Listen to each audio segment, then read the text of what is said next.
Note: The Last Favor of the Antarii is a very atmospheric 2.5D puzzle platformer that recently included a new mode called Story Mode, Platform Mode, that totally changed the gameplay of this title. At launch, you were only able to play this game with these planning, execute timeline mechanics, and I remember seeing the trailer of this game, but this feature really turned me off, and that's why it never ended up on my wishlist. But with this new inclusion, I have no reason to not give it a try. And I'm thankful the developers reached out to me with this new update, because I really enjoyed my time with this one, despite some issues that I encountered that I will cover later on. In Note: The Last Favor of the Antarii, you play as the titular Note, a very cute robot that is tasked with finding out what happened at the abandoned Soviet nuclear complex of Tosca. You are made to withstand all kinds of obstacles, but some things like radiation or falls from a great height are too much for you to handle. Along the way you come across an AI called Prisma that a bit reluctantly helps you with completing your mission. You also eventually unlock a power to slow down time for a few seconds. But is this enough to accomplish your mission successfully? The story is multi-layered, and only with deep exploration will you find all the answers to the mysteries at this facility. The story unfolds through a lot of cryptic dialogue and environmental clues, and only a few times through some exposition dumps by Prisma if you exclusively ask for it.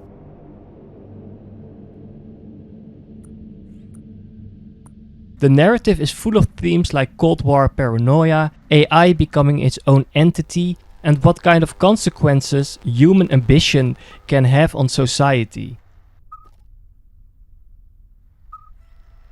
There's just a lot to discover in Tosca, and depending on how much you explore and how you reply to Prisma during multiple encounters, it can alter the ending. There's also this time limit of 3 hours, and I honestly don't know if the game will just end when you have no more time left. I never tried it out, but even with this time limit, you have enough time to spare. When I finished this game, I still had more than 30 minutes left.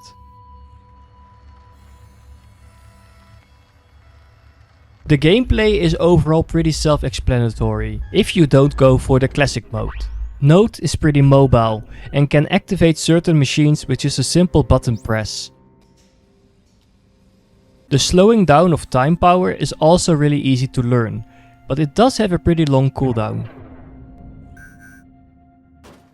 I do have to admit that I had some problems with the depth perception in this game, and combined with the sometimes iffy controls, it caused some frustration. There were multiple moments that I got stuck for a few seconds, or that I missed a jump and had to restart the whole section. I mean, just look at this part. Is there something wrong with my vision, or is this a bit flawed game design? It honestly caused most of my deaths, and I can't imagine how even more frustrating it would have been with the classic mode. So yes, I'm very thankful for this new mode, but it could use some more improvements here and there. The level design is pretty decent, but not that memorable in my opinion. Maybe it's a bit more special in classic mode, but with this new inclusion, it never managed to blow me away. The time slow mechanic does make for some fun interactions sometimes, but even those moments were okay at best. There's just a lot of trial and error gameplay. And sometimes it's not always clear what you are supposed to do, but it's manageable. I think this game is really all about the presentation and the atmosphere. This nuclear complex is filled with a tense and pretty unnerving ambience. like dim lighting, metallic corridors, an uncomfortable silence, and a lot of environmental set pieces that give you this feeling of anxiety because you don't know what's beneath the surface. There are multiple hidden secrets to find, and even a few alternate endings to unlock. This, combined with the different routes you can take, makes for some replay value. And if you don't want to start from the beginning again, there are these multiple autosaves that you can use to go back to an earlier part of the game, and go into a different direction. You can also just make separate saves if you reach a point with multiple paths, or if you see a new encounter with Prisma ahead of you. So in general, note the last favor of the Antarii is, despite the sometimes iffy controls and the clunky design during some sections, a very enjoyable puzzle platformer with a lot of secrets for you to find and with a less linear design than you would expect from a game in this genre. It has a great presentation, a very cute protagonist, and an interesting story set in a very atmospheric location filled with different environments and scenarios.